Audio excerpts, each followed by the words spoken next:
কলকাতার বৃষ্টির বিকেলে অফিস থেকে বেরোতেই দেরি হয়ে গিয়েছিল অরণ্যের। সল্টলেক থেকে দক্ষিণ কলকাতা যাওয়ার উপায় বলতে তখন ছিল শুধু অ্যাপ ক্যাব। দীর্ঘক্ষণ অপেক্ষার পর একটি বাইক ট্যাক্সি রাইড কনফার্ম হলো। রাইডারের নাম ছিল পি ঘোষ। কিছুক্ষণ পর যখন বাইকটি এসে থামল, অরণ্য দেখল হ্যামলেটের ভিতর থেকে হাসি মুখে এক তরুণী হাত নেড়ে তাকে ডাকছে।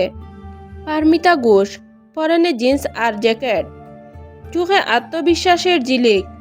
অরণ্য খানিকটা ঘাবড়ে গিয়ে দাঁড়িয়ে পড়লে পরমিতা মুচকি হেসে বলল, মহিলা চালক বলে কি ভয় পাচ্ছেন? চাপ নেই, সল্টলেকের জ্যাম ভেদ করে আপনাকে ঠিক সময়ে নামিয়ে দেব। অরণ্য সামলে নিয়ে বলল, ভয় নয়, আসলে অভ্যস্ত নয়, তবে আপনাকে দেখে ভালো লাগলো। পরিচয়ের গুরু সেই গুরু। তারপর বারবার দেখা হওয়া আর দীর্ঘপথের আলাপ প্রচারিতা অরণ্য জানতে পারল পারমিতার জীবনের অন্য পিঠ। পারমিতা শুধু বাইক চালায় না, সে আসলে একটি এনজিওর সাথে যুক্ত। তার বাবা ছিলেন একজন সাধারণ স্কুল শিক্ষক, যার অকাল প্রয়ার পর সংসারের দায়িত্ব এসে পড়ে পারমিতার ওপর। কিন্তু পারমিতা দমে যাওয়ার মেয়ে নয়। একদিন সল্টলেকের এক কফি শপে বসে পারমিতা তার জীবনের এক তিক্ত অভিজ্ঞতার কথা শেয়ার করল। সে জানালো, কলেজে পড়ার সময় তার তথাকথিত এক বন্ধুর হাতে তাকে হেনস্থা হতে হয়েছিল। সমাজ আর চারপাশের মানুষের বাঁকা চাহনি তাকে গৃহবন্দী করতে চেয়েছিল। রেখা দিদিমণি নামের এক প্রতিবেশী তাকে শিখিয়েছিলেন, অপরাধী লজ্জায় মেয়েদের মাথা নিচু করার কোনো মানে নেই। পারমিতা নিজের চেষ্টায় মার্শাল আর্ট শেখে এবং এখন সে বস্তির ছোট ছোট মেয়েদের বিনামূল্যে আত্মরক্ষার পাঠ দেয়। তার উপার্জনের একটা বড় অংশ ব্যয় হয় সেই সব শিশুদের পেছনে। ভালোবাসার নতুন সংজ্ঞা।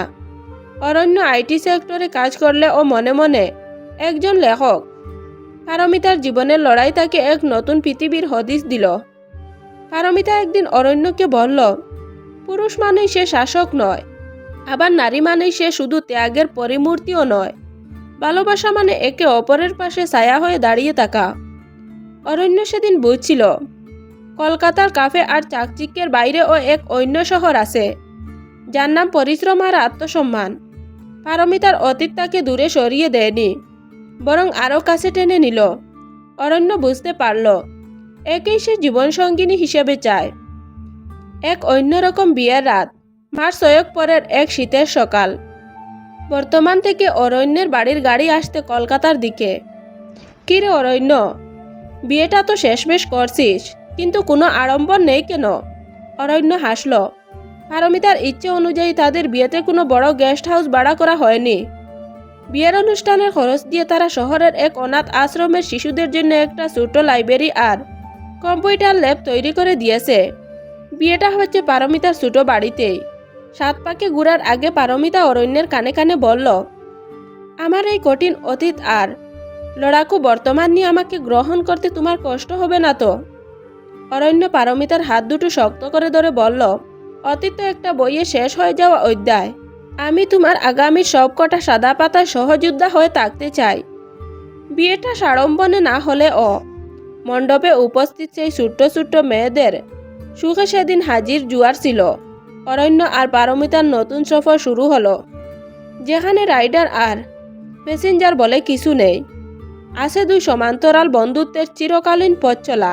ভিডিওটি ভালো লাগলে লাইক করবেন এবং চ্যানেলটি সাবস্ক্রাইব করে রাখবেন।